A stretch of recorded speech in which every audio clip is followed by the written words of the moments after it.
Okay, it is 12 o'clock and we have a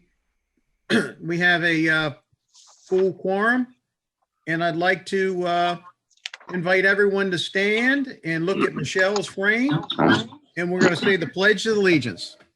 Okay. I pledge allegiance to the flag of the United States of America, United States of to the America, republic to the republic for which it stands, one nation, under God, with liberty and indivisible, justice. with liberty and justice for all. And even Lou had his flag going. Thank you, Lou. Okay, we're going to call this meeting to order. Minutes of the October 21st meeting. Do we have a motion for approval? So moved. Earl Pine, second. All right, we had a motion and a second. Any discussion on the minutes? Hearing none, all in favor? Aye. Motion carries. Financial report and payment of the bills. Do we have a motion to approve the financial report and payment of the bills? So moved. We have a Second. motion and we have a second. Any discussion? Hearing none, all in favor? Aye. Motion carries. Louis, we have the employee of the quarter. Yes, we do. We have several people involved in the employee of the quarter, four of which are for the Department of Public Works. Brittany Kirscher put her talents to work at the beginning of the COVID-19 stay-at-home order by sewing cloth masks for every DPW employee and even made masks for their family members as needed. Tracy Gowdy helped at the countywide level by working with other county volunteers to make protective plastic face shields using a 3D printer for Cecil County's essential medical workers and first responders who were in the first line of defense for the epidemic or the pandemic. I call it the plague, actually.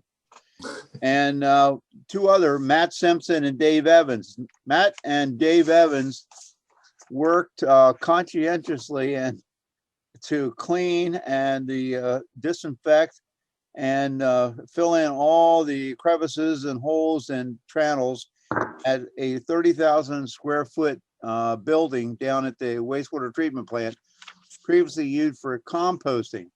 They had the initiative to set aside special times in order for that building to be utilized to storage of equipment. Up to that point, it had been so dirty, you couldn't even keep anything in there. But through the efforts of these two men, they did an outstanding job. And now Dan and his team can put equipment in that building. And last but not least, I want to recognize my special assistant, Michelle Henson. And I nominated her for Employee of the Quarter because she had worked conscientiously and without regard to any other avenue of responsibilities to ensure that the election took place, which it did take place. She did everything she could to protect both the public, the Board of Supervisors of election, the candidates, and anyone else involved in that election, and actually came out successfully by the incumbents being reelected. And it was a fair and equitable process, and there was no widespread fraud involved in this election. Very good. See that. Okay, so that's our people for the quarterly employees of the quarter. Well, thank you so much, Lou. It is 12:05, and we have a public hearing, a request by Dwight Tomey, representing Hertridge Properties to rezone properties identified on tax map 33B, parcels 2050 and 2051, consisting of 0.35 acre and 0.727 acre respectively, from R1 town estate to C1 highway commercial. Gene, are you presenting this or is Dwight Tomey presenting this? I believe if Dwight's on the phone, he may want to present it, and then I can read the findings of fact before the vote. Okay, very good. Dwight, I see that you're on. Can you tell us what you're looking at accomplish here? Yes, and Michelle has a few exhibits. I think the first one she's showing you is just the location of the property. And I think I also have Al Gukas. Are you on the line? Okay, well, if not, I've got the information. Michelle, can you go to the, I'm here, Dwight. oh, okay, good. You purchased this property in 2019, is that correct? We purchased it December 5th last year, Okay. 2019. And at the time you purchased the property, the parcels that we're talking about, and hopefully we'll get some pictures up here shortly, had a gravel area that was sort of in the middle of those parcels, and there were vehicles parked on those parcels. I'm Yes. showing you, I think everybody can see now that diagram. That diagram outlines all of the property that you acquired, correct? Yes, Dwight, if you go back, I think that previous slide's mislabeled. Yeah, it is mislabeled. 2050 is not correct. It should be down at 4755. Right. So I want to make sure that I apologize for interrupting. So what I'm showing you right now, what is that parcel number? I Can think you see that's my cursor 2051. circling? That should be 2051 lots 1 and 2. Okay. Then the next parcel up is, 2050. Correct. and this is not part of it? Correct. Correct. That's not part of So, it. so the board is now clear that this is what we're all talking about? Just the Right. two? Yeah, it's just the thing that what shows as 2051 is actually 2051 and 2050. Okay. My that's- apologies. So this is that's not- 2051, and there are 2 lots associated, and then 2050 is here. Correct. That's correct, Michelle. Okay. And what then is the property above it? That's my error, Commissioner Brumel. That should not have been part of this. Belongs to the property owner to the north. Okay, thank you. All right. Then if we can go to the next slide, and again, if you can keep that, you can see how that fits into what we were just correcting. So this is a picture that was taken prior to you purchasing the property. Is that correct, Mr. Gukas? Yeah, this is, I believe this is a Google Maps from 2018. Okay. And And it as shows you, the gravel with the cars. right, and as you can see, if you look into that, I've blown it up a little bit when I printed it out, but there's various cars right along the fringes of where the trees is. Basically, the vehicles are parked in amongst the trees above and below the gravel driveway area. Is that correct, Al? Yes. Okay. The rest of it just shows the entire property and all of its uses at the time they purchased it. If I can go to the next slide, Michelle. Again, that was a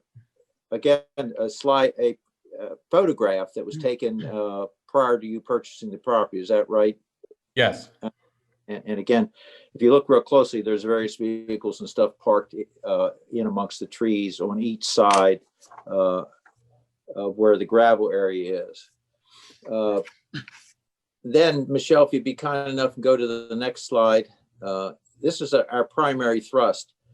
On this slide, this is taken from your comprehensive plan, basically showing where zoning areas were to be. And the red is the commercial zone area, the highway commercial zone. And there's a dotted line, and the purpose of that dotted line was your plan basically talked about a area that would be 500 foot wide on each side of Route 40 that would be designated for highway commercial use. No. You know what? That's an overlay zone for purposes of aesthetically controlling development within that area. If you notice, the commercial zone is either narrower or larger than that area, but that's not an area for future commercial designation. That's an aesthetics only overlay zone. I understand that, but basically that's what was referred to as the highway commercial area. Now, what I wanted to show you is if you look, the blue circle is the Ford dealership we're talking about. The green circle is the Dodge Jeep dealership.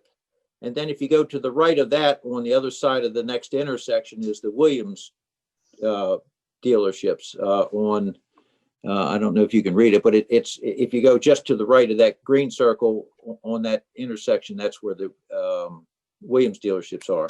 And what I'm showing you is that obviously the other car dealerships actually have that full distance back, whereas this Ford dealership, even though it was being used for that purpose, didn't get that full designation back, consistent with other areas along that corridor. Gene is correct, at least on the, there is some variation on both sides. But what we are contending is two things were not taken into consideration at your comprehensive rezoning. One is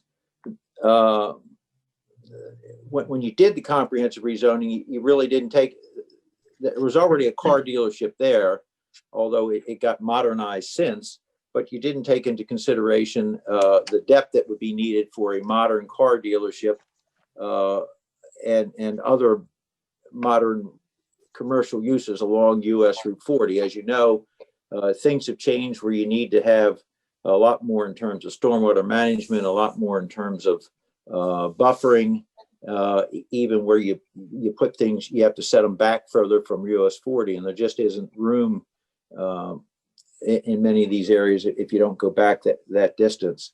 The other thing that we wanted to point out is since your comprehensive rezoning, that Ford dealership was modernized greatly and expanded to sort of change that area for the better. Frankly, I think everybody would agree would be for the better in terms of a much better looking dealership. The way cars are parked, they used to be all loaded up right along Route 40. They're not done that way to the same extent anymore. And there was some significant amount of stormwater management work that was done on the property, so that it has changed since the last comprehensive rezoning. So that's why we are requesting that just those two lots, it's not all of the property they own in the area. They own some other property that is used and maintained as forested buffer that goes back further. Some of it goes all the way back to, I think, is that Lincoln Avenue in the back? I can't remember, whatever that Roosevelt. street. But we're just talking about this particular area that has historically been used since before they purchased the property to store vehicles on the property. The final thing I would point out to the board, just so these folks don't look like such bad guys, is they did get a letter before they purchased the property, and they weren't as sophisticated as they should have been in reading the letter, but the nuts and bolts of it is the letter said there were no code violations for any of the properties, and at that time there were cars parked at that stone or gravel area was already put in, and there were cars parked back there, and they assumed without doing further research that they were okay, just continuing with what was going on before they purchased the property. So for those reasons, it's not a terribly complicated application, but for those reasons, we would request that those two parcels be rezoned. In front of the Planning Commission, a couple people raised some issues about the flooding that occurred in August, and two things we will say to that. They admitted that these people are good neighbors, but two things. There's a pipe there that they've already done some improvements back there, but there's a pipe there that they can replace. But frankly, if we have another storm like that tropical storm that came up, much of Elkton, much of Cecil County was flooded, and some things you just can't fix. But they understand that even if they get this rezoned, they will have to go through a site plan review process, and to the extent that anything can be done to better the situation, they will. They have no intention of cutting down those trees. So there's going to be some natural buffer already existing, as you can see from the photographs from the neighboring parcels. But again, they also understand that they would have to submit a site plan and get that approved. You can't see it in here, but there is a fence amongst those trees, which also helps to screen from the neighboring properties. Dwight, if I could just cut in for 1 second for the comment. Yes. I think in the last hearing we had, we didn't do a good job of maybe putting this out there that, you know, we found out in January that this lot was in violation. There was no dumpster enclosure that was supposed to be there. It was never built. All the existing construction sediment controls were still in place. And, you know, we built the dumpster enclosure, even though, you know, there was really no requirement for us to. We removed the sediment controls. And so we're not trying to use this space for anything other than it's used right now. We're just trying to make everything legal, legitimate, the way it should have been done, you know, years ago. That's all I wanted to add. Very good. Is there any questions from the board to the Mr. Tomey? The only question I had was I could not find lot 2057 on this map. Is that off to the right of these two parcels? Are you looking for lot 2051, Commissioner Massimiano? 2057. They listed as being the same depth as these other two lots, but I don't see it on the map. I think it's, if I'm not mistaken, 2057 is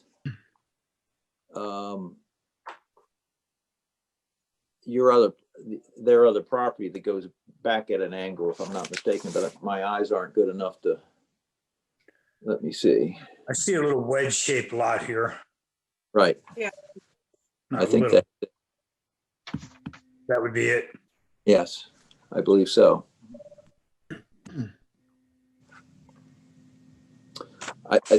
Yes.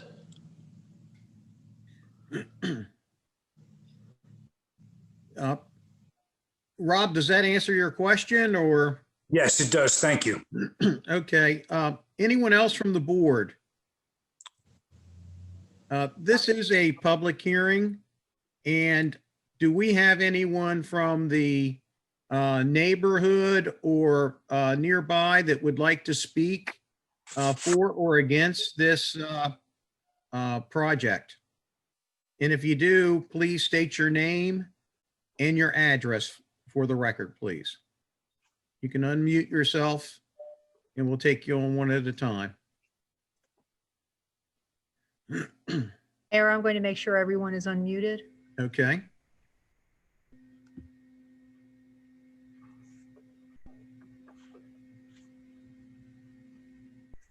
And we could take your screen down too, Michelle. Yes, that's what I'm just about to do, but I am going to place up, I'm going to bring up this PowerPoint if need be. Bear with me.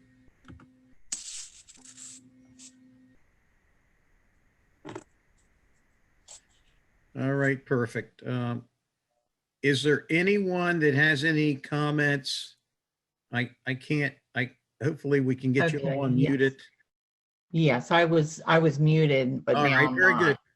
And your name, please, and address. My name is Diane Poor, and I live at 107 Lincoln Avenue. Thank you. And I'm at the corner of Roosevelt and Lincoln. Yes.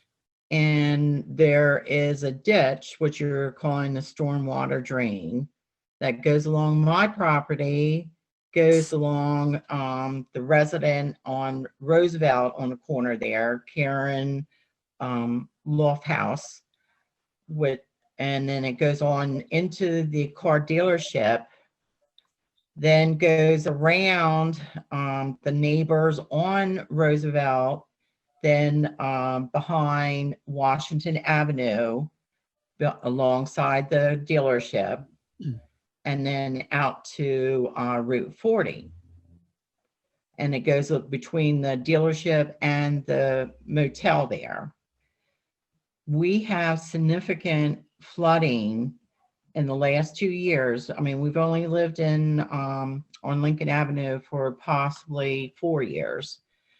And we've had significant flooding, and everyone says, well, when it's, these heavy storms, like back in August, yes, we had a heavy storm. Of course, yes, it did flood. But in between those large storms, we do get flooding, and it comes up in our yard almost to, well, a concrete patio. And that's a good distance from where the ditch is. And the loft house also have huge flooding because there was a house that was alongside their home on Roosevelt, okay, that would have been considered, I guess, Lincoln Avenue, but now is owned by the dealership, that property. So the house was taken down because of the heavy flooding. So I've been working on this for, I know 2 years, trying to get some help. I've spoken to Sydney. I've spoken to Dan. I spoke to a gentleman named Chip in the town office. Yep. And it seems like I keep being put off instead of getting a direct answer. And if things are changed at the dealership, it could possibly make it worse for our flooding area because the drainage does go into the dealership. So there was pictures that were part of the meeting last month, and or was it? Yeah, go ahead, Michelle, and November put the 9th. pictures up, and let's take a look at the photographs of the flooding. Okay, bear with me, please.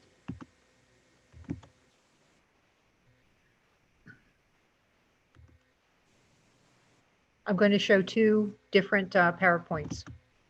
This is the first set of photos.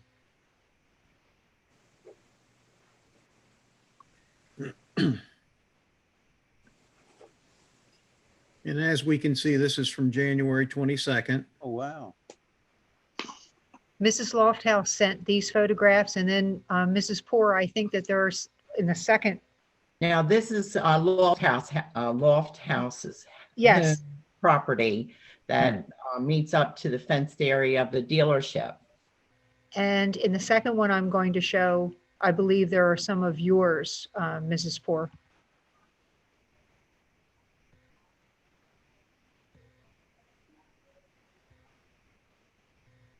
If I'm going too fast, let me know. Now I'm going to go to what I believe will have yours.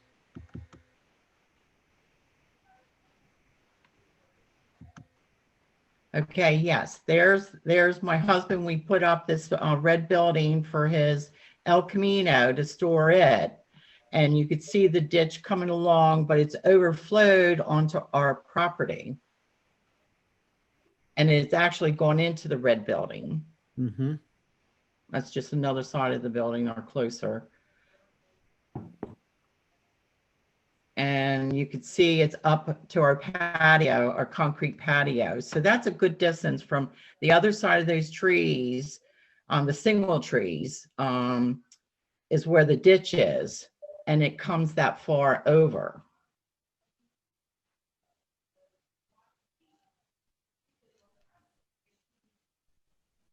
So, and this is behind Washington Avenue alongside the dealership, and it's a neighbor that lives on Washington Avenue property.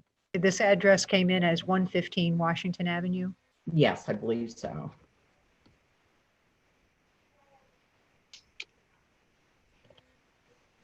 Hey, Dan Hanley, I know you're on the call. Bear with me, Mayor. I'm going to. I'm here. There he is. Okay. Dan, are you familiar with this site? Yes. Is there So a is Sydney, so is Chip. Yes, we're all familiar. Do we have a solution? The trick is, and what happens is you got the pictures of the flooding, but the actual ditch is more of a swale. And what happens is water moves down. It was arranged, years and years ago. Nothing got modified. Within, like I say, within like a 24-hour period, the water dissipates. In other words, it travels from point A to point B. So that is how the swell actually works in that particular area. So it goes through Lincoln Avenue, and about 12 hours later, it's pushed out. So it does go out, to the right of way.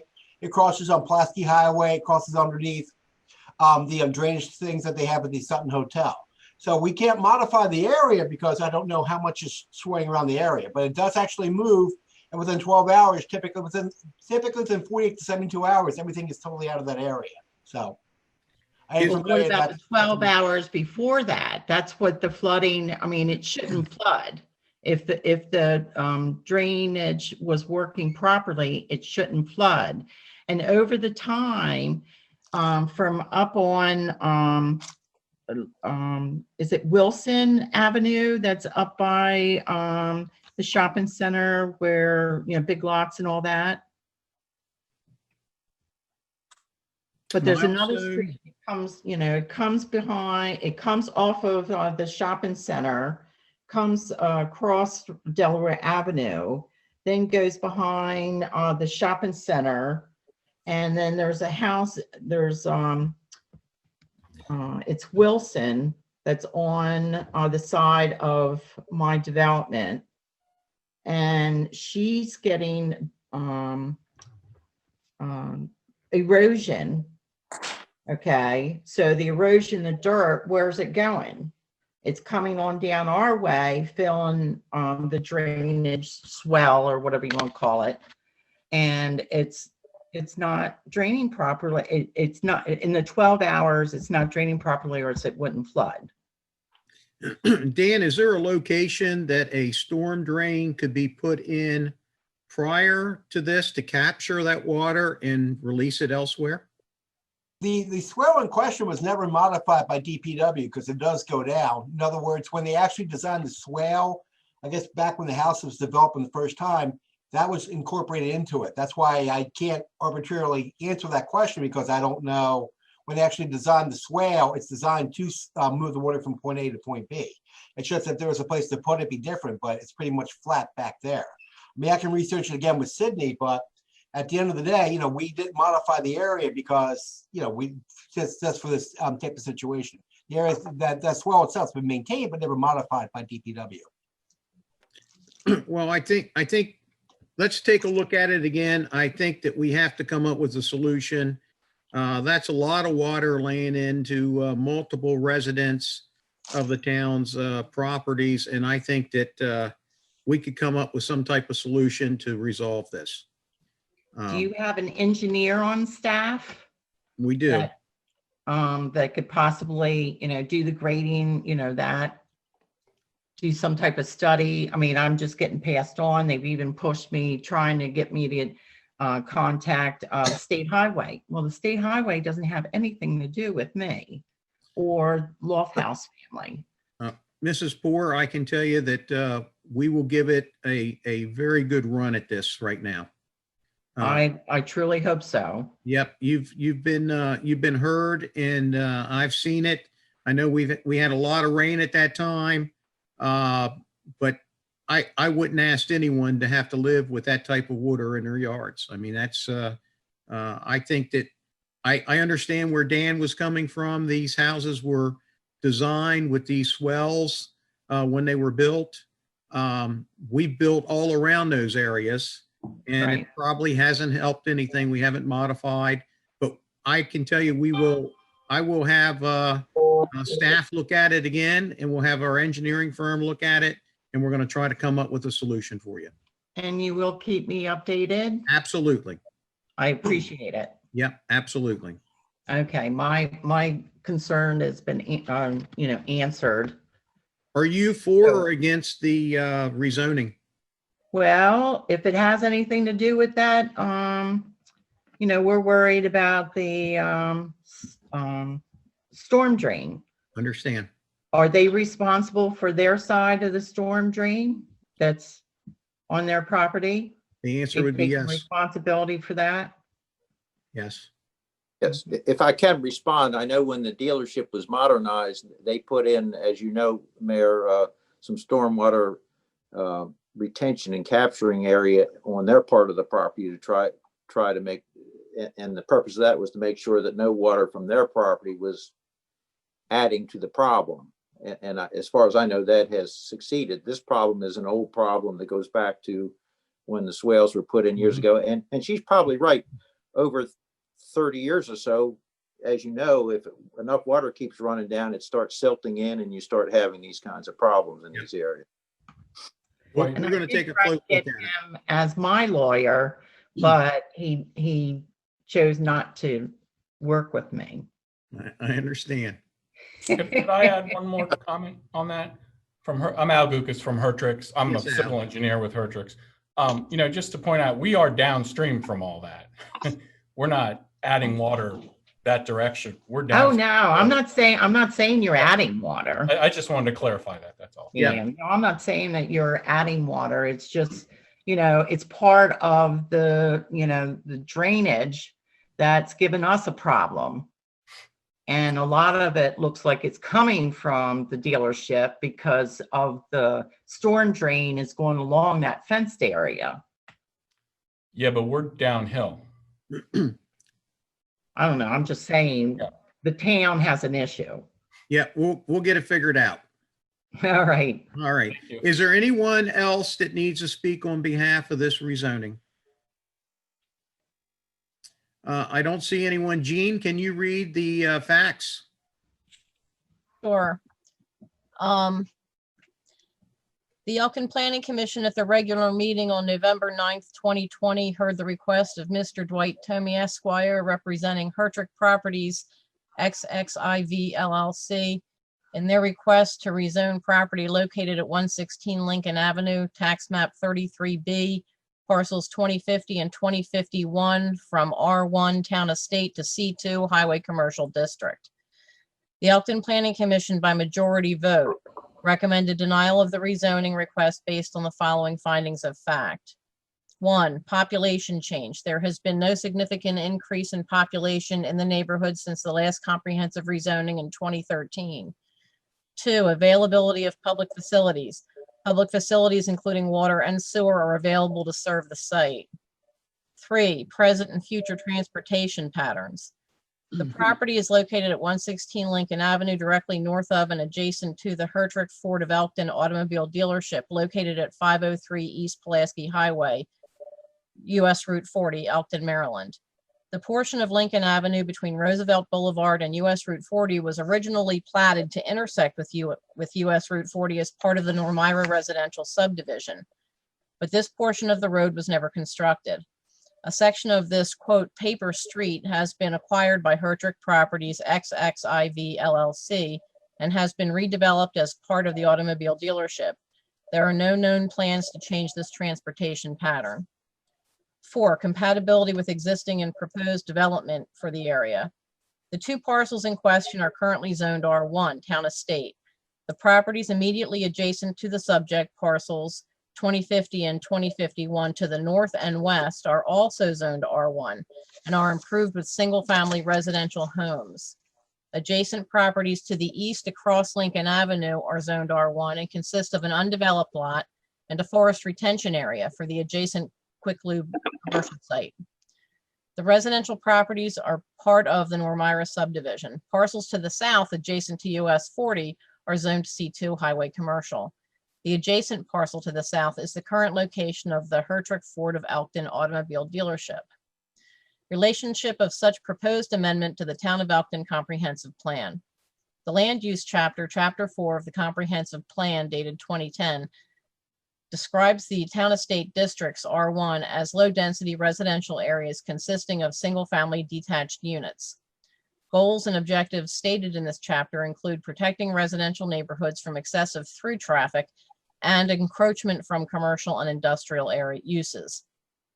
The Elkton Zoning Ordinance 2013 further states that this zone is designed to secure for residents a comfortable, healthy, safe, and pleasant environment in which to live, sheltered from incompatible and disruptive activities that properly belong in non-residential districts. Highway Commercial District C2 is Elkton's primary commercial land use district, located in continuous commercial corridors along major highways and entrance points to the town. This land use supports the range of commercial activities in appropriate locations, serving the commercial needs of town residents as well as future commercial and service uses that serve large market areas and therefore need access to major thoroughfares. The Elkton zoning ordinance states that the intent of this zone is to provide for the local and regional oriented business with a variety of office and commercial uses that are not suitable for locations in other zones. This zone is primarily automobile accessible and allows for more intensive uses than the C1 zone. This zone is adjacent to major transportation routes and is in locations where new development can be grouped with existing compatible development. Suitability of the property in question to the uses permitted under the existing and proposed zoning classification. The property in question is suitable for the uses permitted under the existing and proposed zoning classifications. Recommendation for approval or denial of the proposed amendment by the Elkton Planning Commission.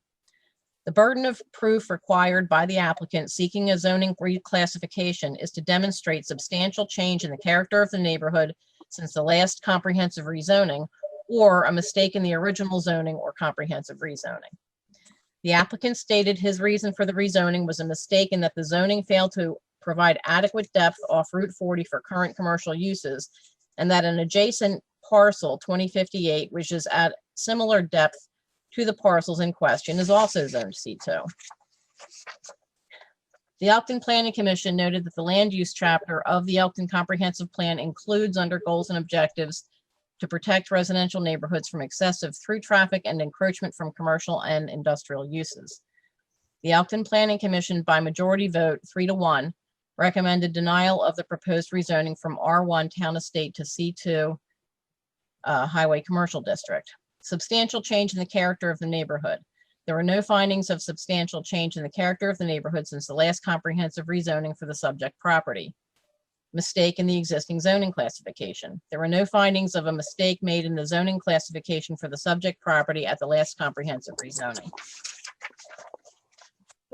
Gene, when is the next comprehensive rezoning?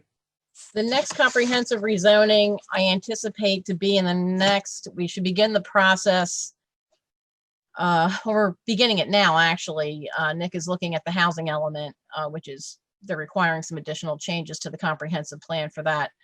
But once we receive the census information is usually when we start drafting the next comprehensive plan update, and then the comprehensive rezoning would follow that. Very good. So a couple years from now. It is, does anyone want to speak on regards to this rezoning at this point? I just have a quick question. Yep. And I mean, I have probably never went against a recommendation of the Planning Commission, but I certainly do see what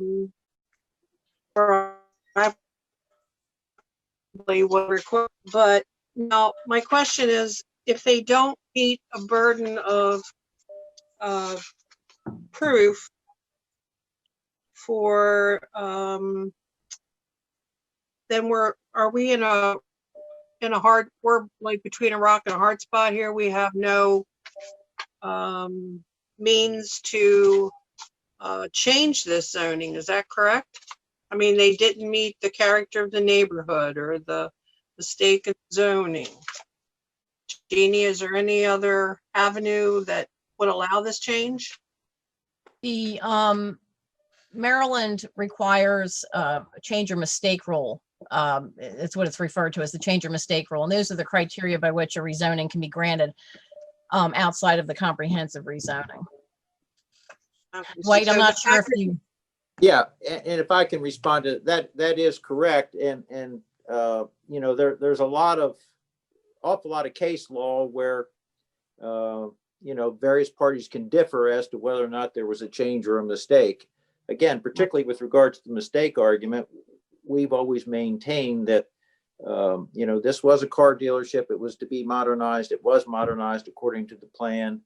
You know, you look at where you've had car dealerships on Route 40, you provided adequate space everywhere else but this particular location on both sides of the highway. And we just feel it was a mistake. I mean, it's not pointing fingers at anybody. You know, when you're doing a comprehensive rezoning, you're looking at the whole town, and sometimes things kind of get lost in the shuffle. This property has always been used to some extent by car dealerships since long before 2013. And again, I think Gene will affirm that even if we get this rezoned, we still have to come back with a site plan to make sure that what we're using complies with any other buffer requirements or whatever you would have under the ordinance. We're not home with regard to getting this all legal in the way it needs to be. And that's what the Hertricks are trying to do. Unfortunately, they didn't know that this wasn't properly being used the time they bought it.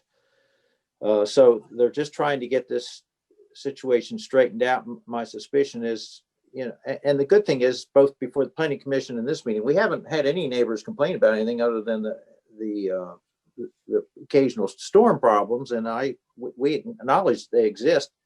We didn't create them.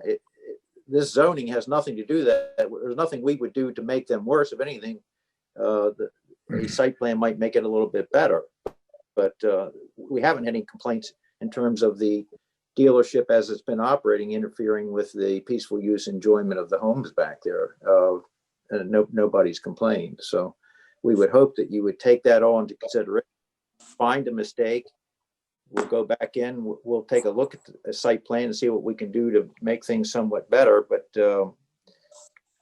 Mr. Guka said last time, there's no plans to dramatically change what's already there and been used. I mean, it's not like we're going to clear cut the property and suddenly stack a whole bunch of cars in there. It's going to be retained at its limited use with the trees on the property.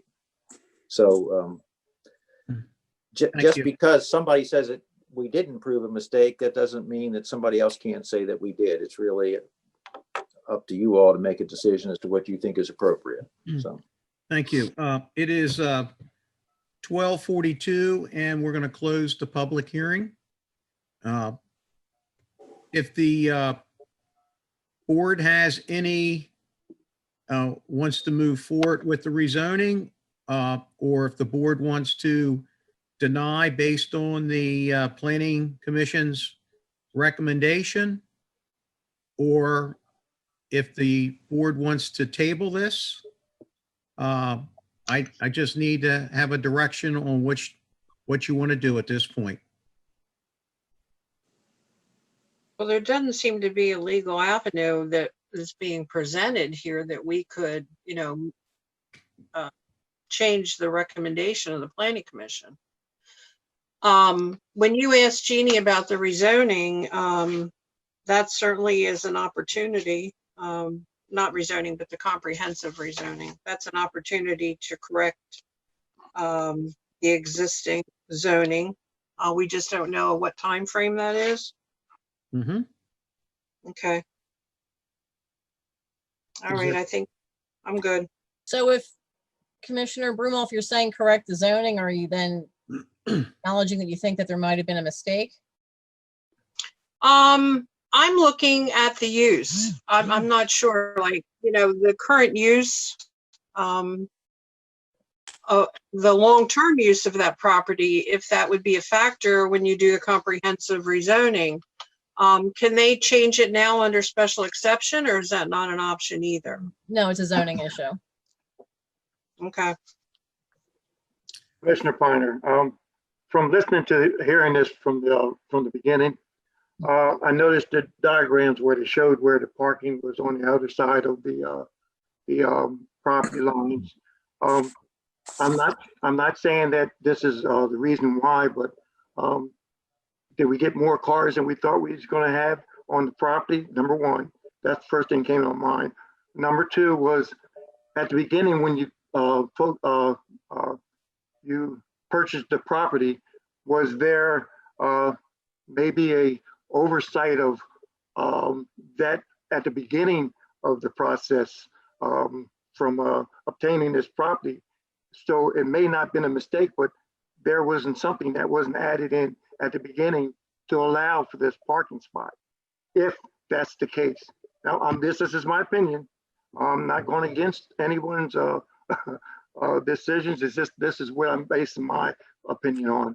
I would like to table it myself before just actually denying this plan, because it looks like there may have been not a mistake, but there was oversight somewhere at the beginning. That's my take.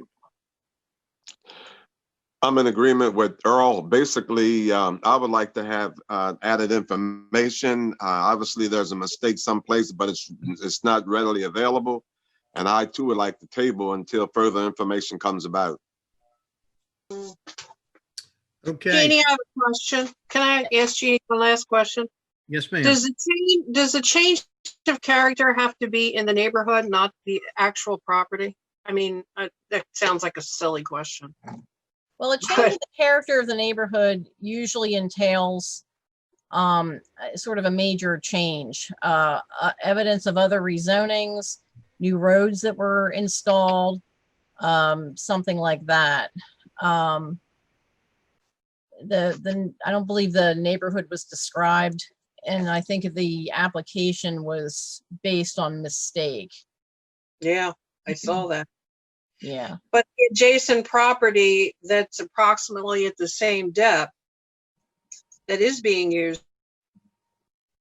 The little triangular piece? Yes. With cars on it. Yeah, is that, go ahead. There was, just prior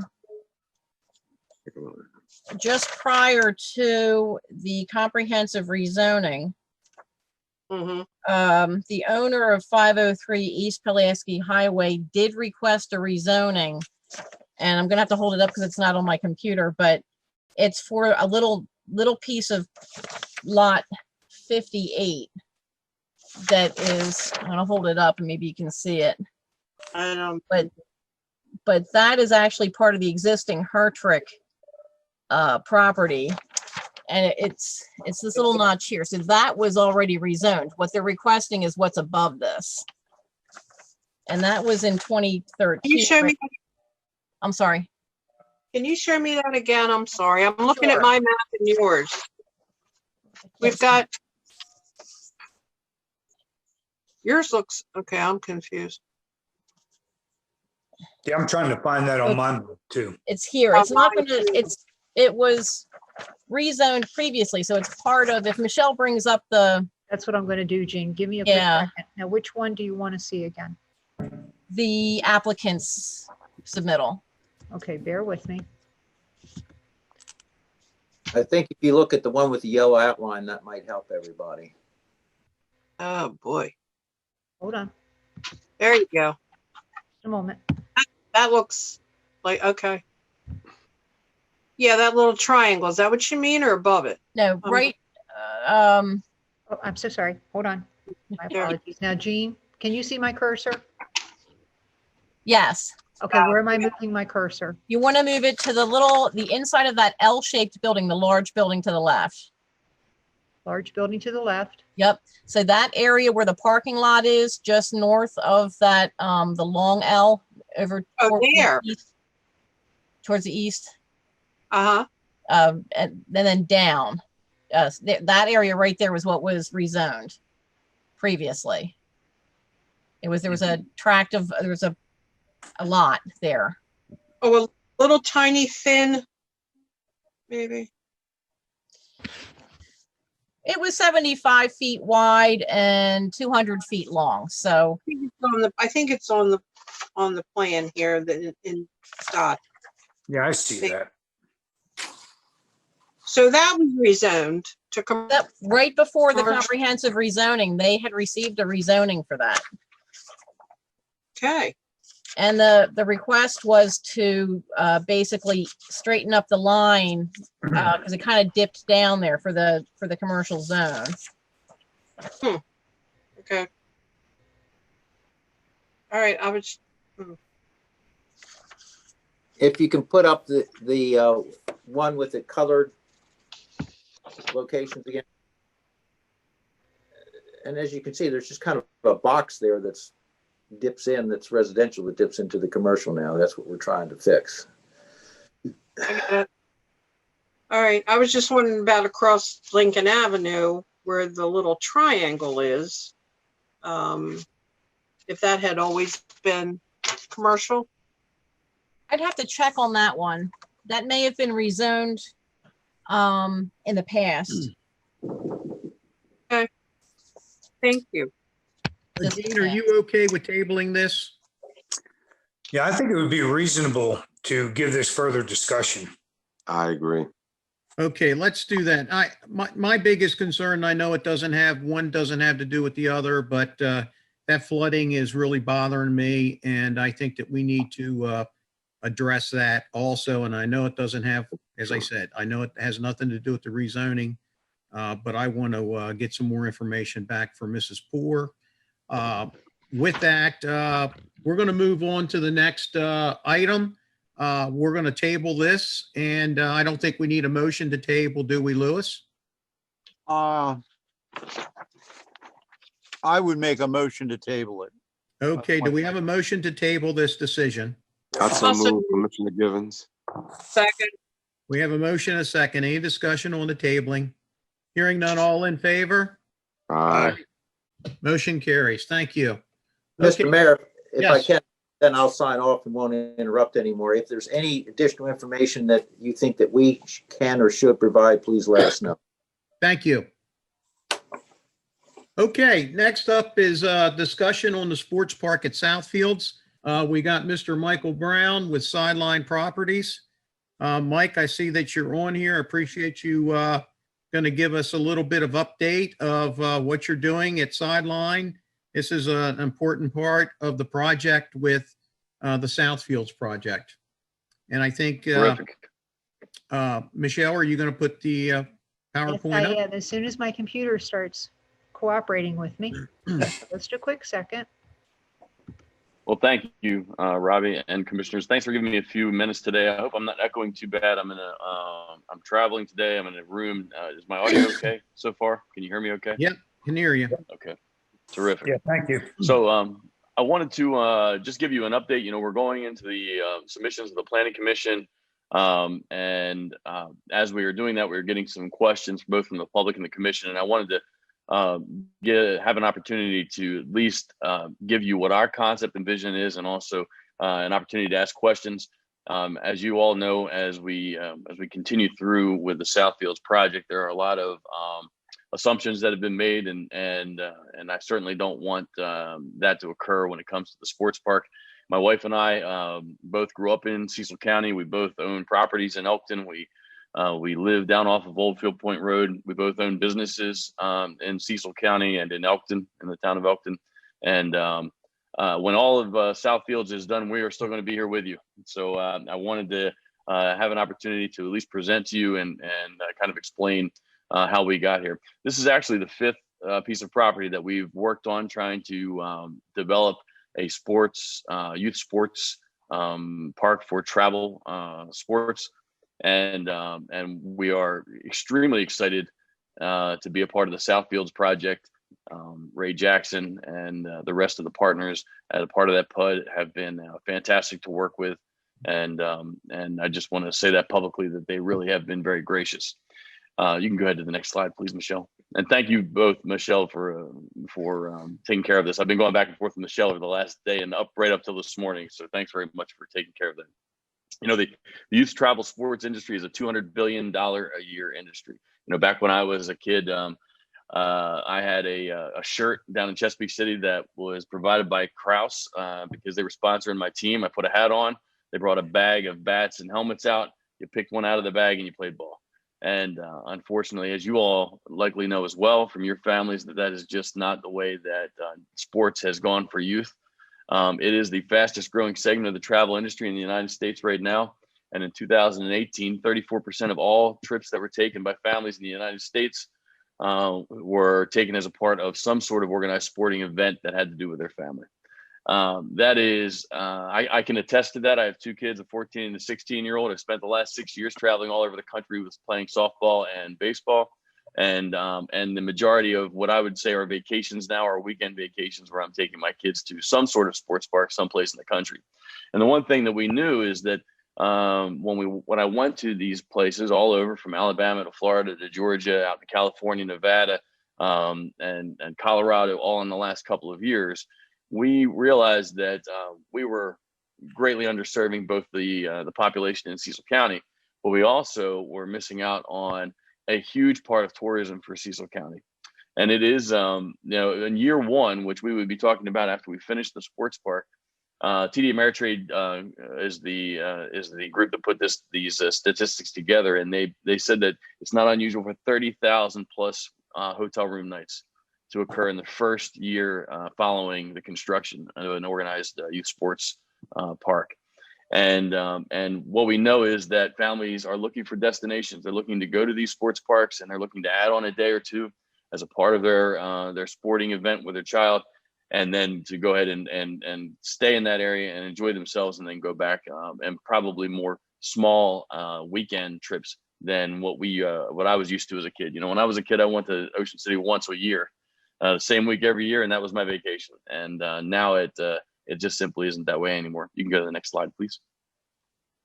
So, in Cecil County specifically, youth sports opportunities and tournaments are nearly non-existent. I mean, we've had the Calvert Park, as you know, that was built by the county. They rent that out to do some travel sports up in that location. It is relatively small, and compared to some of the tournaments requirements or requests, there are tournaments that we go to, for instance, down in North Carolina, that use 60 fields, and they have tournaments over 5 days, and they have hundreds and hundreds and hundreds of teams that come to them. In Cecil County, we just didn't have the infrastructure to do that in the past. There are youth travel sports organizations in the county. My kids play for the Maryland Legends for baseball. My daughter plays for the Lady Dukes organization from Duke University that has a team locally. And there are no tournaments that they have here for their own organizations. And that is the bread and butter for a lot of these organizations, is to make money to be able to provide to these kids. But probably more importantly is that we're a bedroom community, and 60% of the people in Cecil County, as I know from working with the county for almost 20 years, 60% of the people that live in Cecil County work someplace else. And as a part of that, if we have to take all of the kids, 1/5 of the kids, for instance, in Cecil, 1/5 of the population in Cecil County are the children, and they don't have the ability to play a lot of these travel sports without traveling. And in that situation, you hope they have the means to do so. Families, we know statistically, they pay between $2,000 and $6,500 per season per child for travel sports. Each of those children will play in 6 to 10 tournaments per season, with 2 of those seasons per year.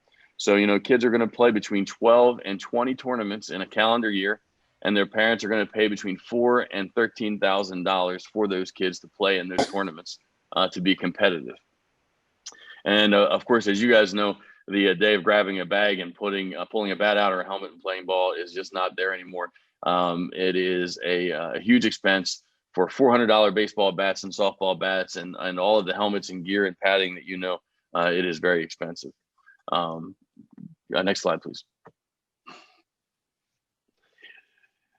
So the high cost of the travel sports makes it extremely difficult for underprivileged kids to participate. We still have Little League, and Little League does a fantastic job, and we have done an incredible job of reaching out to all of the Little Leagues in the county and offering up our park and trying to make them inclusive as to what we're doing. This is not in any way supposed to replace anything that's going on in the county. It's actually supposed to enhance what we have.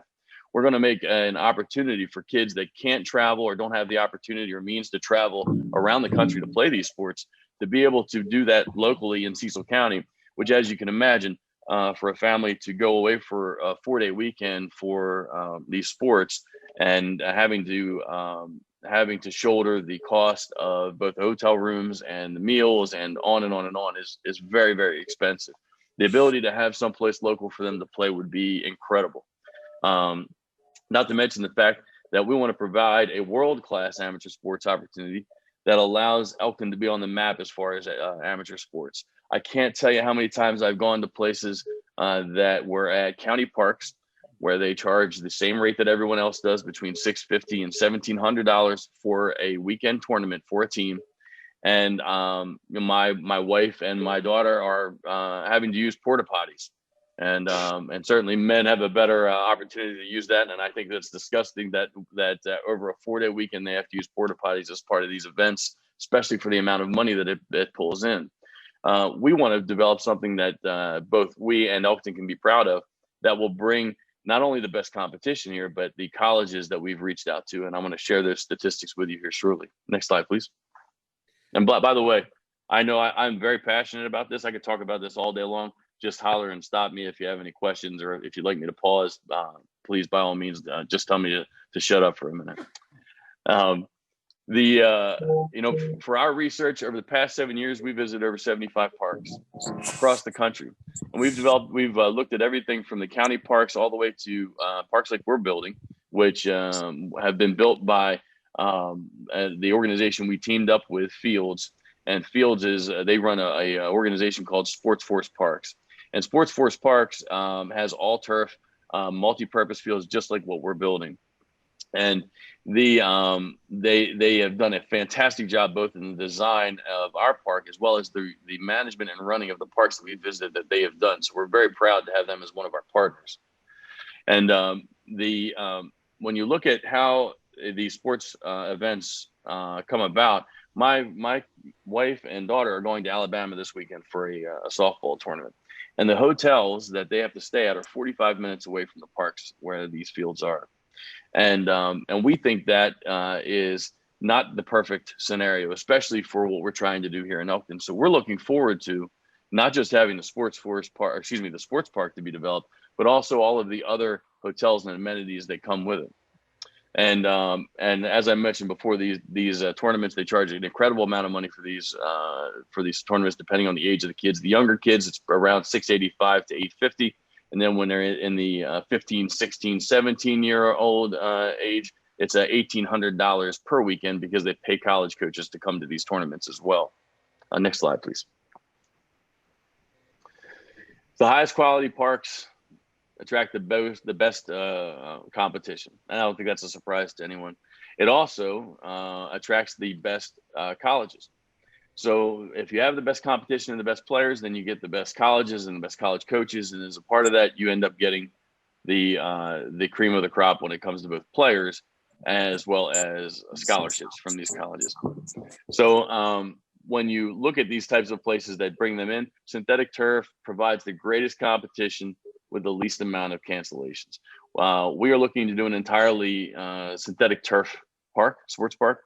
There is an incredibly complex drainage system that goes in to the base of these. There's an 8-inch stone base along with sand and rubber, as well as flat drains that are 25 foot on center throughout the entire park that can move an incredible amount of water off of these fields so that almost never do you have to cancel the tournaments. That's an incredibly important thing. When you have 40, 50, 60 colleges coming to see kids, they want to know that they're going to be able to see them play. They don't want to travel this far and then have it canceled. So the turf will provide an awesome opportunity both for the kids as well as an opportunity for the colleges to come and see the kids play and hopefully provide them some scholarships. To give you an example, the Maryland Legends and how important this is, the Maryland Legends have been doing sports, baseball and softball for about 25 years. And they've had a multitude of different teams. They've had 2 teams up to 14 teams over the years.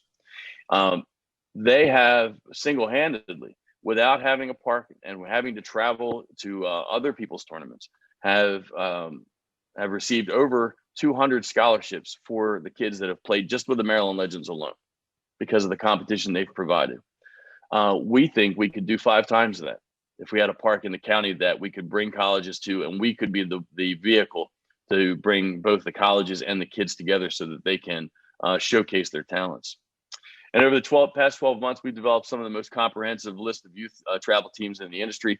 As you may know, my wife and I own the building at 117 East Main Street. It used to be the old Calvert building next to the courthouse. We renovated the space and branded it for Sideline Properties. I began hiring staff 18 months ago. And over the last year, their primary goal has been to develop the most comprehensive list of both the youth travel teams that would come and play in our competitions, as well as the colleges. And to date, we have over 30,000 youth travel teams that have committed to playing at the sports park and over 400 colleges that are committed to come and see the kids play once it's finished. Next slide, please. So, when you look at these sports parks, I wanted to give you some images, and certainly you can look at this and zoom in on it on your own time. But as you can see, it is not the same as it used to be.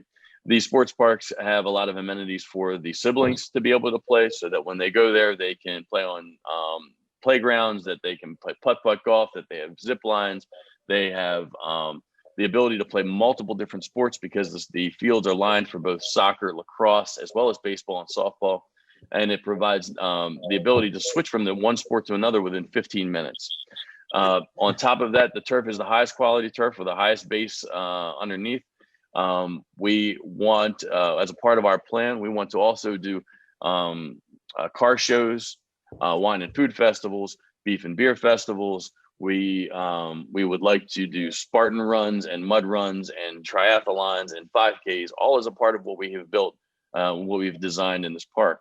And what you will see is that because of the turf and the base, it has the same ability to take on the rain and not be a mess and not have cancellations. And you can drive cars right onto the turf and do car shows and whatever we would prefer, as if it was a regular field without having to worry about the mud and the damage and the cancellations.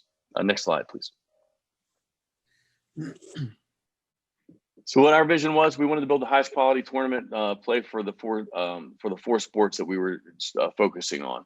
And we have worked with Fields and with Sports Force to develop what we believe is the safest environment and to limit tournament cancellations to provide the best opportunity for both the kids and the colleges.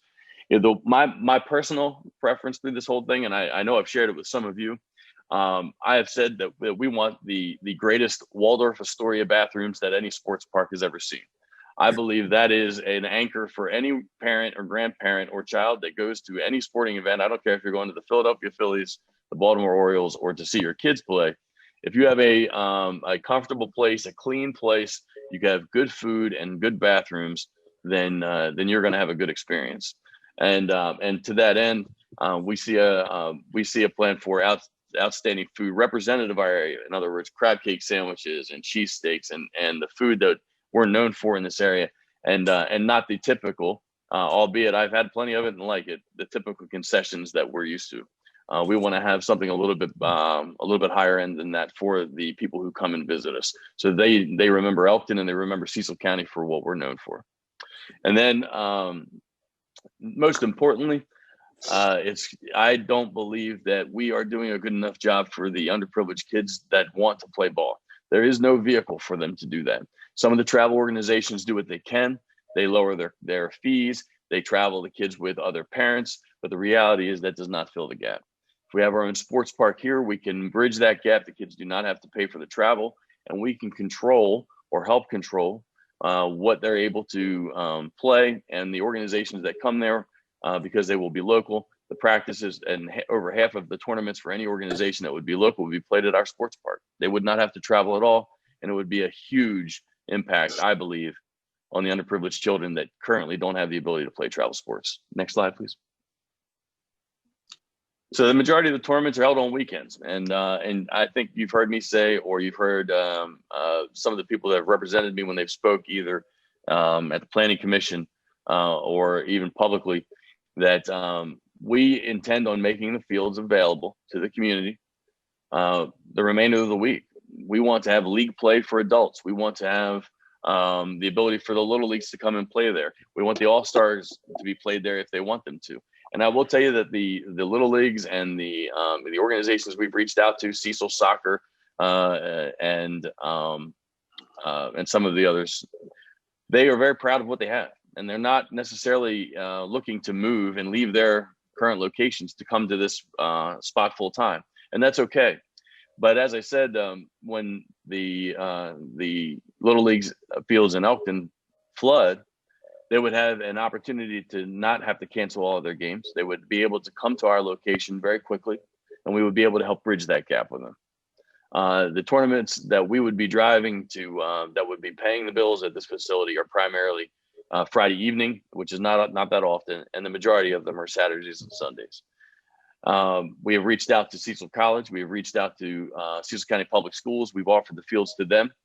we went to Cecil College and offered them to be able to not only play there, but that we would facilitate having that as their home if the time came for their sports, because we realized that the land down in the Northeast is a commodity and they may want to use that for something else. And we will continue to work with them to figure out how we can best work together so we're not duplicating resources. Next slide, please. So we see this as a community, the center of the community. I call it, well, I'm partial to it, obviously, but I call it the new center of town of Elkton. And I say that when I have a business that's in the center of the town of Elkton currently. So I look forward to having a place that people can call home, that people can be proud of, that bring transient dollars into Cecil County, that don't use the resources that tax dollars typically do. These people will be coming in and spending money and staying in hotels and going to restaurants and buying gas and doing all the things that people do when they travel through the county without having to use all of the resources that that person who owned a home or owned property here would. Next slide, please. So to give you an example, there are two sports parks that are basically the exact same size as what we're building. And we have researched both their estimated amounts of visits as well as after they built it, what they actually perform. So our design, with the number of fields that we can have over 100 sports teams each weekend for a tournament. Now, I will tell you that when people say 100 sports teams, oh my gosh, that's an incredible amount of people. We're talking about, for instance, in a softball tournament, they would play 3 games in a day. It's 2 games in a row, 1 game break, and then a follow-up game. That means that most people would be there for about 6 hours. And that is something that transitions over time as people roll through and come in and leave. And we think that is a fantastic number of people to have to visit the county, to come to the county and spend their time and spend their money. And the estimated number of visits that we expect is 240,000 market visits per year as a result of just the sports park alone. And when the hotels were built, obviously, I would tell you how critical the hotels are to the sports parks. When I had a property that I was trying to build off of Williams Road for this exact same vision, the day that I went to the county appeals board and we had the decision, we got the special exception. It was put in the newspaper, and the very next day, 2 of the largest hotel owning chains in Newark called me and said, we want to team with you immediately. We'll give you 4% for every room that anybody comes to, and we think you're going to do a fantastic job. We can't wait to have you.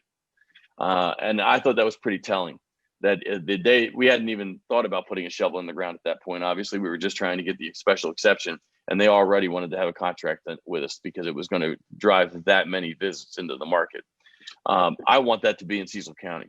I don't want that to go to Newark, to Middletown, or anywhere else. And more importantly, I think it's critical for the town of Elkton, and I'm hopeful.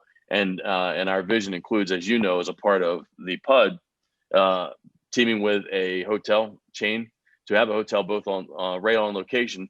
And I will tell you that the sports park down off of Route 1 for the soccer and lacrosse that was just built, I have worked with GGA, the company that built the hotel down that way, and they already have plans to build 2 more, 3 hotels off of Route 1. There's nothing else there other than that sports park. That's the only thing that's going to fill those hotels, and they already know they need 3 hotels just for that purpose alone. That sports park is only rectangular fields. It's only for lacrosse and for soccer, and it has no baseball and softball. So not only do we believe we're going to be more diverse, which will both protect the investment and provide better opportunities for the kids, but we're going to have a better, marketable group of people to come to Cecil County and Elkton. Next slide, please. So I wanted to give you an example, because when I put those numbers out, usually people say that's impossible. 240,000 market visits, that's just an incredible amount of people. So a company called SFA, who specializes in consulting for sports parks, put this list together.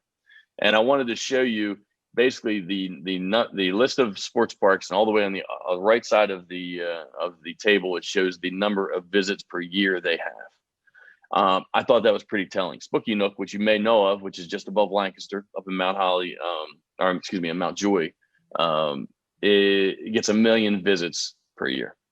multiple different sports. And then so on all the way down to the MVP Fieldhouse in Grand Rapids. I will tell you that after visiting the majority of these places, our place will be at least as good, if not a higher quality than any of them. And that is my commitment, both because I live here and because I take incredible pride in what we do, both for Elkton and for our businesses. And I'm really looking forward to it and hope it goes the distance. Next slide, please. So if you looked at the economic impact study that was completed as a part of the entire PUD for Southfields, it showed about $126 million. Now, most people that looked at that said that it's probably going to be higher than that. I tend to agree. But even in that study, it said that the sports park alone will have an economic impact, direct and indirect, for the town of Elkton and Cecil County of $60 million a year. Obviously, that's not all going to the sports park. I wish a huge part of it was, but that's not the case at all. The huge part of that will be at the local businesses that surround the sports park. It will be the hotels and the restaurants and the bars and so on, and all of the amenities that will come as a result of the sports park. I am hopeful that as the sports park breaks ground, that we will see not just the hotels and the restaurants continue to want to be a part of it and surround it, but I'm hopeful that other amenities that could come, possibly a water park, possibly something that a family could come and extend their stay for 2 or 3 days following a sporting event. I think that would be fantastic for the town of Elkton and for Cecil County. Next slide, please. So this is the current design. And to put it into perspective, the parking lot on the right-hand side is 775 parking spaces.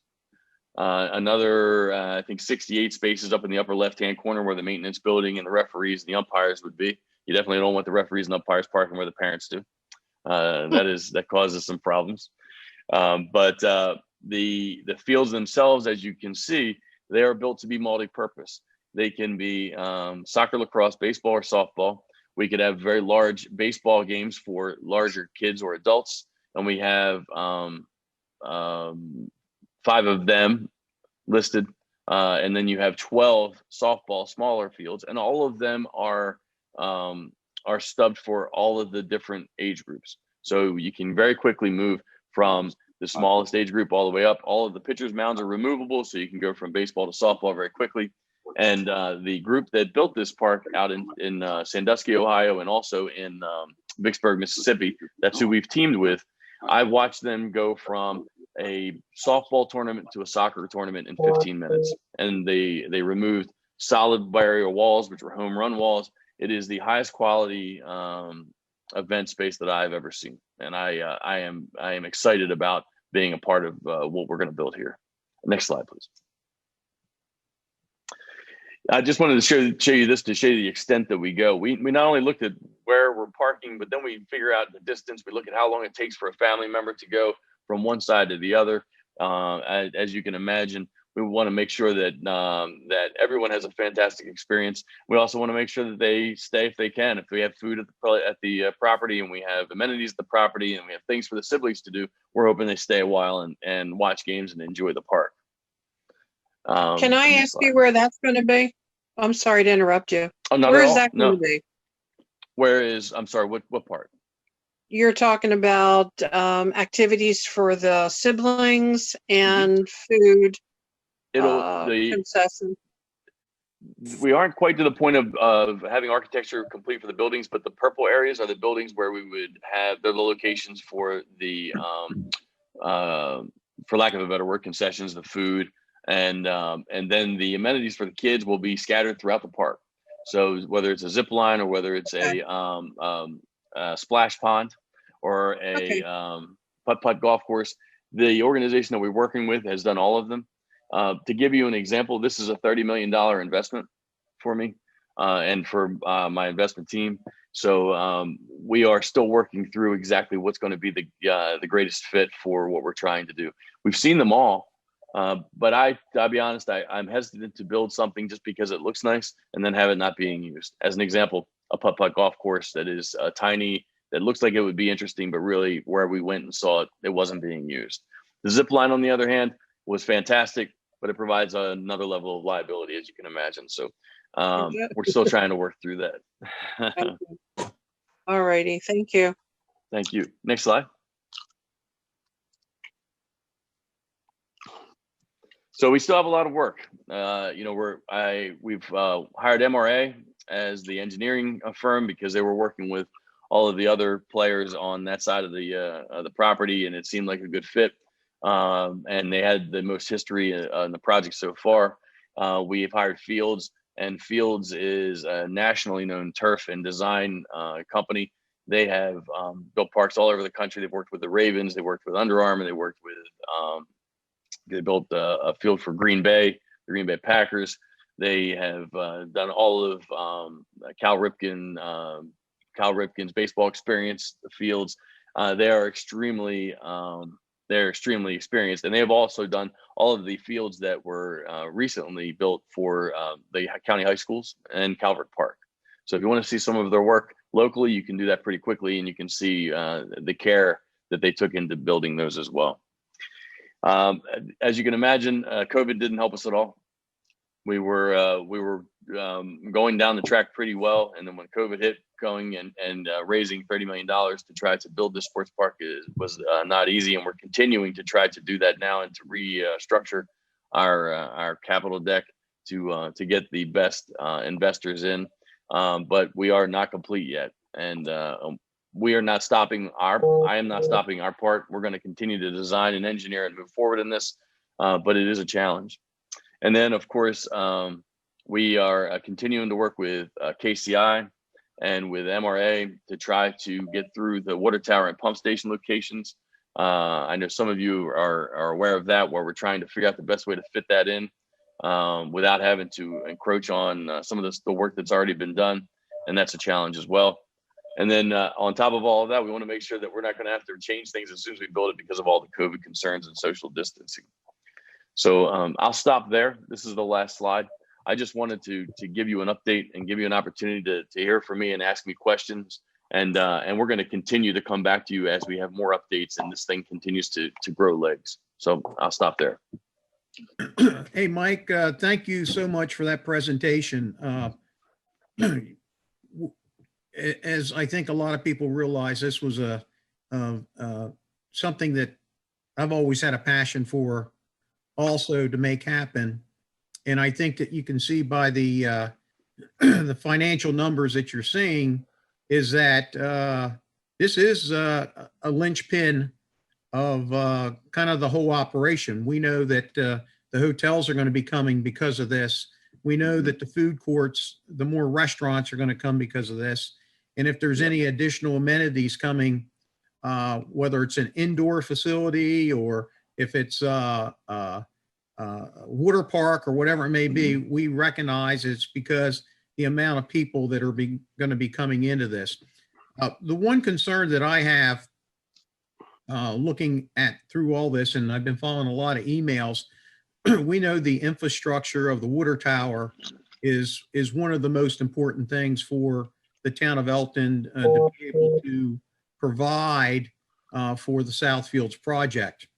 And I know that we've been going back and forth a little bit with, I think our engineer is saying that this water tower has to be in position A, and your engineers have been saying that it could be in position B. What impact does that have if it stays in A to you? Help me understand what the process would be for you. Right. Well, and I guess it's twofold. The first is when we had first looked at doing the PLED, as you may remember, we had a different location altogether for the sports park. We were okay. We absolutely, it didn't matter to me where on the property the sports park went. I'm very passionate about it. I was happy to be a part of the PLED. So when we moved that and we went to on the Frenchtown side, I think it was a perfect suggestion, and I was in agreement with moving it there because I think that moving it there helped buffer some of the residents in the homes away from some of the other things that were being built in that location. So I agree with that. But when we moved it, we are now saddled with the water tower being not just behind our property, but pushing in on the property. And if it stays where the original recommendation was from KCI, we're going to have to redesign the fields, the distance between the fields. And on top of that, we're going to have to put some netting up and some poles up to be able to protect people from one another, because the fields are going to be much closer together than they are right now. That was the entire design. And I have a design book I'd be happy to share with you. I wouldn't want to bore you with it right now, but I'd share it with anyone who would like to see it, and how we got to this point and how we designed it and why those distances are so important, to make sure that when you're watching a ball game on one side, that you're not getting hit in the back of the head from the ball game going on behind you. The safety of those people and the comfort of those people is paramount. When you start squeezing things together, can you do it? Sure you can. It's just to what end and for what reason. And I'm hopeful that we could come to some sort of an agreement. And it was at my direction that I asked MRA too to try to find a better spot, albeit it's still on part of the parcel that we are purchasing. But I have no problem with that. But trying to make it fit to where we didn't have to redesign it. Those nets and those poles, when I went and asked Fields to give me some pricing on that, are $200,000 to put that up between the fields. So that's the impact for what it's worth. And I hope you know I am not against any of it. I am 100% trying to work with everyone to make sure this thing goes forward. When everybody else is gone, I'm going to be here with you still. My wife and I are going to be living here. So it is very important that this gets done. Thank you, Mike. Does anyone from the board have any questions or comments? Yes, I really liked your presentation. It not only took me back, but it's there's a lot of things I see. And certainly, you know, when it comes to kids getting scholarship, you know, scouts don't come to your building or come to your school anymore. That's right. I guess with the travel teams and the AAU, that is what they're being addressed. I have a son who has well, my grandson is 13 and I have a granddaughter who's 16, and they are in travel soccer. It's expensive. And, you know, sometimes I used to challenge my son because sometimes he's on the road 3 and 4 hours just to get to a site. I know he's been to New York, he's been to Pennsylvania, he's been to New Jersey. Sometimes he had to stay over to these places. And, you know, very importantly, so he was telling me the other day, I had a former student named Cudmore. He has a daughter that's on girls travel soccer, and she's a senior, and she's been offered already about 9 scholarships. She's a senior. So it does pay, and it's a different world because sports are here to stay. But your point is taken very well from me, is the fact that you don't have a lot of kids who have the money to participate in these sports teams, the travel teams, that is. And, you know, if they could have something local, it would be very, very great. But it's very phenomenal. And I've been to some of the games myself to see how people travel from New York down to even the Wilmington 76 station there, not only basketball, but soccer as well. So this is a great institution, what you're trying to put here, and it certainly will work. And I applaud you for not only your knowledge, but what you're trying to do. Well, thank you. I appreciate that very much. And just to give you, I'm going to build on that just for 1 second. One of our visions is for kids who are super committed and want to want to drive towards one single sport, we're looking at even doing a school on location, for lack of a better word, a home school where the kids can come in and take 2 classes and then go do workouts, and take 2 classes and then go do drills, and to be not just competitive, but also marry their education with it. There isn't any place like that around here, and I think that would be fantastic for them. And unfortunately, my granddaughter was supposed to have a tournament in Florida, but that got canceled. So, you know, they travel, but there is an expense. But, you know, the long range is a benefit for your child when they're done playing. Yeah. And the other part is keeping the kids out of trouble. You know, I've always said if I keep my kids busy, then they can't do other things. And if we can provide that to them as well, that would be terrific. Thank you, sir. Ms. Brown, I just want to thank you for the presentation. I'm not going to talk long because you took up all the time anyway. But anyway, no, it was beautiful what you presented to us. I just had to throw that at you, know that, right? But you know, just from what Mr. Gibbons said, Mayor Alt, we traveled a lot of times with baseball, football, and I've got 11 grandkids, and I can't tell you how pleased I am to see something come to Elkton where it won't cost me $600 a weekend because we got to go someplace else, put the money in somebody else's pocket. But this here is a good project because you're bringing money to Cecil County. You're not just bringing money, you're bringing fun opportunities, work, jobs, you name it. This project will do it. So I just want to thank you for the presentation and say, save me some money. I got too many grandkids traveling anymore. So anyway, I just want to share that. Thank you, Rob. Right. Mike, how many people you think you're going to employ? Well, part-time is going to be a ton, obviously. I mean, if you think about just the umpires and the referees and the ability to move things around and the maintenance staff, but full-time, we think there's probably going to be about 40 people full-time. I see this turning into not just, and that's prior to the schooling and some of the other visions. I mean, just for the tournament play alone, there would be 40 people. We want to provide the other things that are necessary as well. In order to get the scholarships, you have to have the ability to have digital videos put up into either Twitter or Instagram and have these things that you can tag these coaches. Kids don't have the ability to do that. They don't know how to do that. We have reached out to Cecil College. We want to team with them and have some of the students who are learning to do those things be a part of our park and be able to marry those two together to help them learn it as a part of their curriculum, but then help the kids get scholarships in the future. And I think at the end of the day, when I say 40, as you can see, I can go on about this all day long, so I apologize, but I think we're going to be able to do a lot of probably 200 1099 employees as well. Very good. Employees. Does anyone else from the board have any questions or comments? I have two quick questions. When you said you're going to be able to accommodate local play, like Elkton Little League, but that's wonderful. But there would be like what, Monday through Thursday only? Is that how it would work? Well, partially. It would on the weekends. It's possible, as you can imagine, these tournaments, especially if it's a bracket play tournament, as the day goes on, you're using less and less fields. So you're starting out using every field, and then as you get to the last couple teams, at the end of the day, you're using less and less.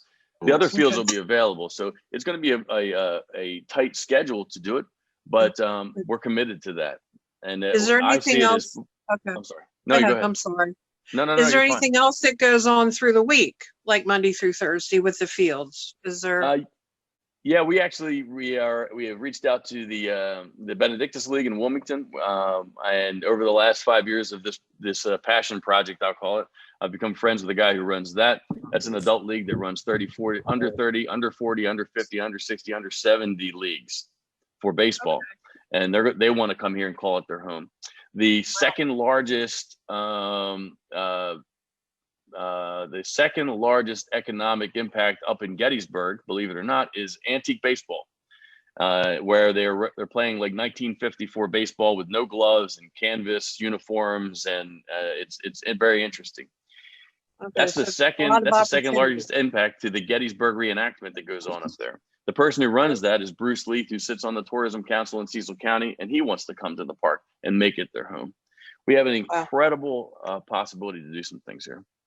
Sounds really good. And again, I also liked your presentation. The only thing that's thrown me for a loop is what you said at the end about the water tower, and your engineer is MRA? Correct. And Jeannie, who's the engineer on the water tower? Us? KCI. KCI will handle that? Yeah. What is the problem? I didn't understand the problem. I'm not sure if Lewis wants to answer this or not, but I'll answer that. We need about 1.25 acres in a certain configuration in order to operate our well and also operate and maintain the tower. I think MRA put a small parcel there, would be inadequate for maintenance and construction. And the option might be to move the tower somewhere else. And I'm not sure how to do that. That require engineering. But we have to have space to operate it and maintain this equipment. Right. Okay. Thanks, Lou. Yeah. Thank you. Yeah, I would think the board would like to be kept in that loop too. Oh, yeah. Okay, what's going on with that? Thank you. Okay, Mike, thank you so much for your presentation. Thanks, Thank Mike. you guys. Thanks for the time. I'm sorry for going on too long. All right, Have a great day. thank you. Okay, Lou, next we have, what are you asking us to do on this, the petition for annexation? I think there was a petition for annexation that, excuse me, that was presented to the board. And I think they wanted to change the zoning from RM, which is in a county, to BI. But I think since that, they want to submit another petition to change it from the RM to C3, highway interchange, which is probably most consistent with that area. So it would require that the board rescind the initial acceptance of the annexation agreement. I think that was on the 21st if I'm correct, and to reconsider a subsequent petition for that same number of properties or parcels involved. Okay, who made the motion and who made the second for that petition? Commissioner Piner made the original motion and Commissioner Givens made the original second. Commissioner Piner, would you rescind your motion for the petition of annexation so that we could amend it? To be honest with you, I was writing at the same time. Okay. I apologize. Could you read that to me one more time? Okay, I'd like to ask you to withdraw your acceptance of the approval of the petition because they're going to come back and ask us to amend it. So I'd like to, you made the motion and I'd like to ask you to I didn't make the motion. I brought it up. All you're going to do is just rescind it. Okay. Yeah, just rescind it. Okay, I rescind it, but I thought someone else made the motion. You made the motion and Charlie made the second. Okay. Well, I rescind it. Charlie, do you rescind your second? I certainly do. It's in the Okay, form of, so we rescinded it, and I guess all in favor of this? aye. Aye. Aye, Gene and Rob. Rob's on mute. Aye. I wasn't part of that, so I'm not. Perfect. Okay, so now I'd like to invite Mr. Gary Bullis, representing BPCCGE, and let us know what's happening here. You're on mute. Or Evan? if you Yeah, wanna- Mayor, I'm here. So when we originally filed the petition for annexation, the plan was to rezone to the business industrial. Since that time, it's my understanding that the developers do not plan on doing any manufacturing on the property, and the more appropriate designation would be C3 for the highway interchange. I think that conforms more with the surrounding zoning for the properties. We didn't want to run into a hitch as we were advertising this and have problems with the business industrial down the road. So we resubmitted an amended petition just asking that the board approve the designation for C3 so that we can run that in the advertisements. Okay, perfect. Do we have a motion to accept annexation A3 2020 heirs property as amended with the C3 designation presented for introduction? Can I ask a question real quick before you make a motion on that? Yeah, Gene. Mr. Rollins, what do you have on your petition listed as the existing zoning classification for that lot, for those lots? Existing is high density residential. Okay, great. Because there was a mistake earlier on that where it said highway interchange, and that's not the current zoning. The current is high density residential. Yeah, I will double check that, but I'm pretty sure I made that change. I can double check that for you though. Yeah, I just want to make sure your petition was correct when it was accepted. I have a question too. Go ahead, Lou. The question, I see Mr. Bolus signed off on a corporation or a limited partnership, BPCCGE limited partnership. I checked the Maryland Department of Assessment and Taxation, and they listed that corporation or that limited partnership forfeited. So it's no longer valid according to the Department of Assessments and Taxation. Is there a separate corporation, or is it gonna, what's the status on that? I think that that's a Pennsylvania corporation. Now, I may be incorrect about that, and I'll have to follow through with Mr. Bolus. Yeah, it lists the King of Prussia as the principal office, but it's under the Maryland Assessment Department of Assessment and Taxation. Its status is listed as forfeited. So I don't know, as they sign off for that limited partnership under this petition, how that affects it legally. Well, I'm not sure that Mr. Bolus is even necessary for purposes of the petition, because at this point, the heirs are still owners of the property. So really, it's the heirs that are filing the petition for annexation. Mr. Bolus really just signed off as a formality. Being that they don't actually own the property yet, I'm not sure that he's even necessary to the petition. I agree that the owners do have a right to submit the petition. And I don't know why he would have signed it. You don't really need to, I don't believe. And I would agree with that. Okay, Mayor, that's the only question I had. Okay, who are we accepting? Do we need to have that in the motion, who we're accepting the petition from, or is that? Accepting from the heirs, the owners. Okay, do we have a motion to accept the annexation A3 2020 on the heirs property from the heirs family, presented for introduction purposes only? Commissioner Mastriano will so move. We have a motion. Second, Commissioner Givens. And a second by Commissioner Givens. Any discussion on this petition? Hearing none, all in favor? Aye. Aye. Perfect. Thank you. Thank you, Evan. Thank you, Mayor. Thank you, Commissioners. All right. Mayor, could we also have a vote for the actual amended resolution? So we have a motion to accept the amended resolution. Commissioner Givens, so move. We got a motion Second. and a second. Any discussion on the amended version? Hearing none, all in favor? Aye. Motion carries. Okay, Lou, you're up. Thank you. Resolution You're 5-2020. This relates to the businesses downtown, extending the alcohol waiver and also their ability to stay open. I think it extended to January 31st, 2021.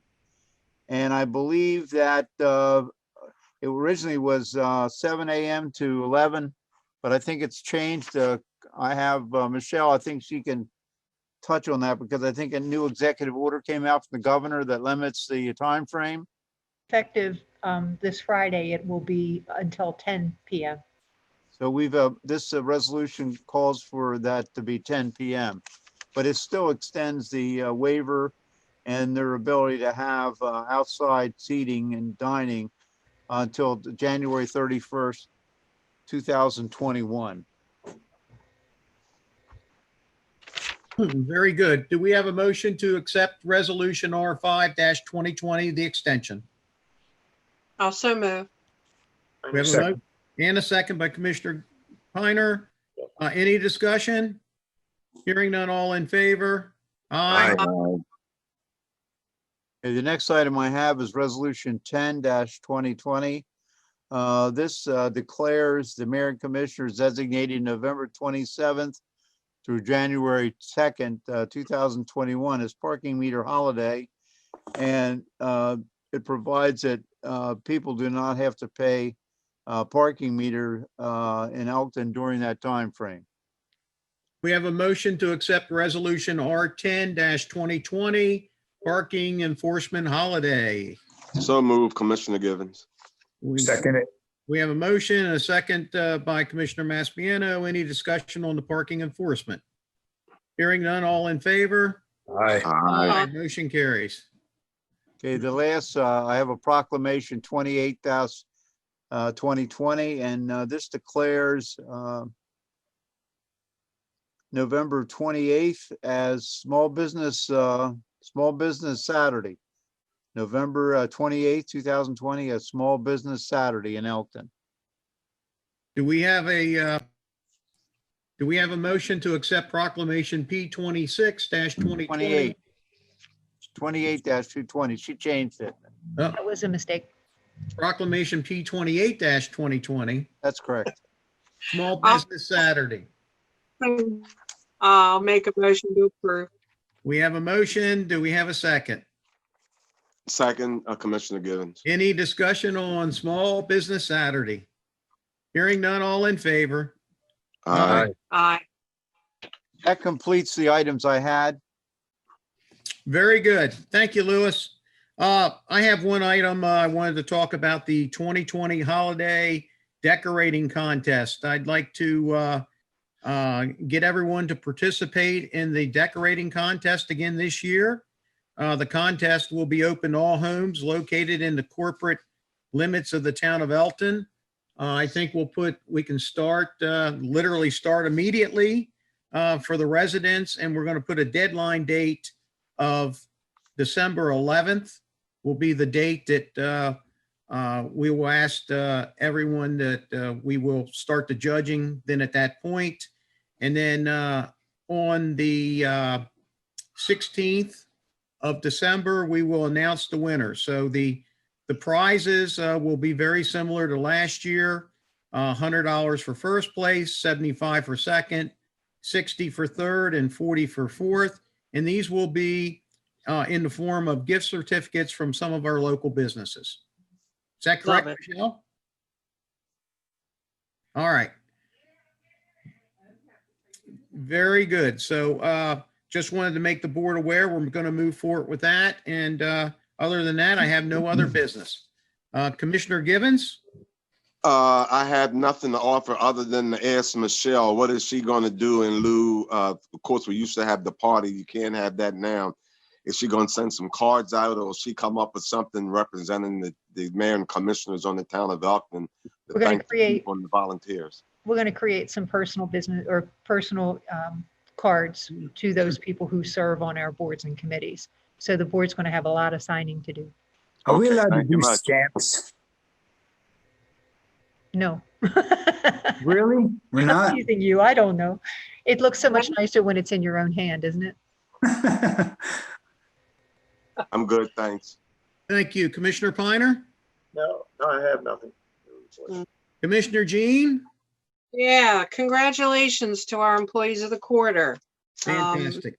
Yeah, Michelle, since you're here, I want to reiterate what a great job you did.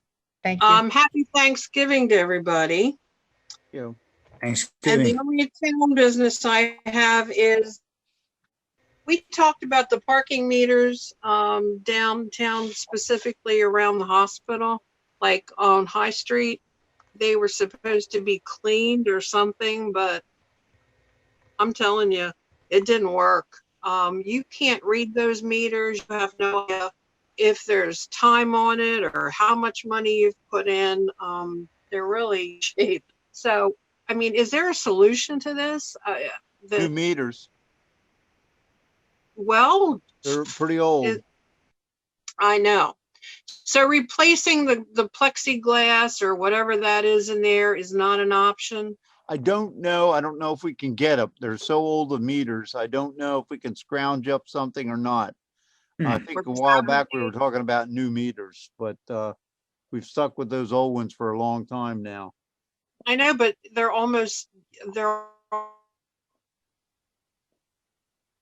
I lost you. useless because you cannot read them. Yeah, I said you can't read them, so they're useless. What about I know we are. It'll give us time to maybe look into, can you fabricate something where that glass is, or is We that can just? look in to see what we can do but they're going to be covered now, so we have time Right. to work. Right. I'd also like for us to maybe ponder the notion of getting the electronic ones in where people can put their debit cards in. Even if we could get, I don't know what, if something like that. We'd That have to is, budget, but we'd it have would to be budget interesting. for that. Yeah, I know, but I don't know what the budget would require. I mean, is there a company out there that would even work with us on, letting us? What you have to look at is how many meters we have, because we took out a lot of meters around town. Here. And Right. when we removed those Yeah. meters, that reduced your revenue considerably. It So sure we did. have to look at a cost benefit here. Like if you want to spend how many thousands of dollars for just a few meters, might not be Yeah, practical. no, So you have to have meters by the hospital. It's inevitable. definitely, absolutely. Yeah. And I think that is almost like where I would want to do a trial basis or a feasibility, inquiry of whether or not it would pay for itself. But that's all I have. All righty. Rob, you have anything today? Yeah, a couple of weeks ago, I read in the paper where Toys for Tots are having a hard time gathering enough toys this year. Last year, I helped them move the toys, and the old Pirelli cable building, they were just jammed with toys. They had so many, we didn't know what to do with them all. I went over to the new the Comcast building in the Elk Mall, where their headquarters this year, and there's hardly anything in there. So I've been doing my best to help them, and if you can all just pass that along. There are drop boxes that I've put in several businesses along Main Street. Our Space on Main, Elkton Florist, My Shop, Brittany's Place, C3's got one.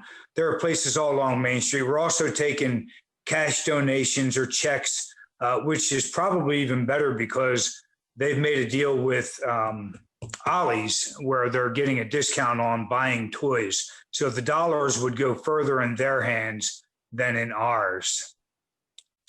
If you can pass that along to everybody on your contact list. I've had toys coming in from Hawaii and San Diego and Allentown and Virginia.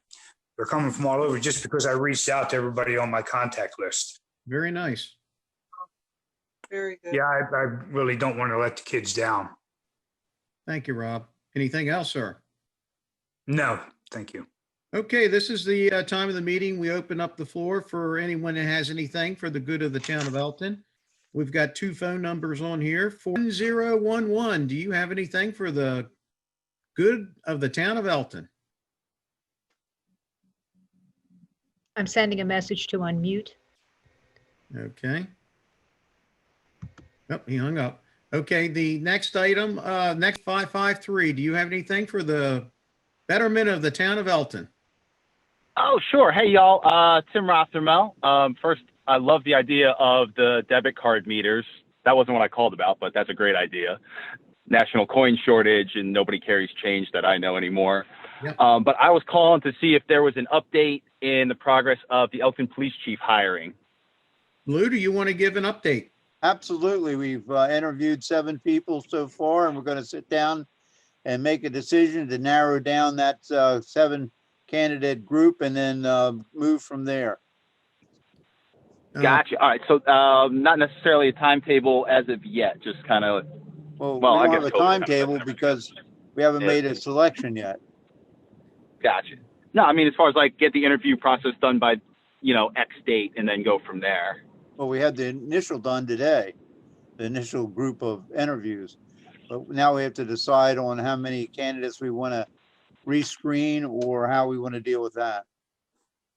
Gotcha. No, that's the timeline I was asking for, like when you were going to get that amount of rescreen candidates, like do you have a time frame in mind for that, like the next steps that are rolling out? The next step? Yes. Yeah, like when's so you had 7 and then you're going to rescreen.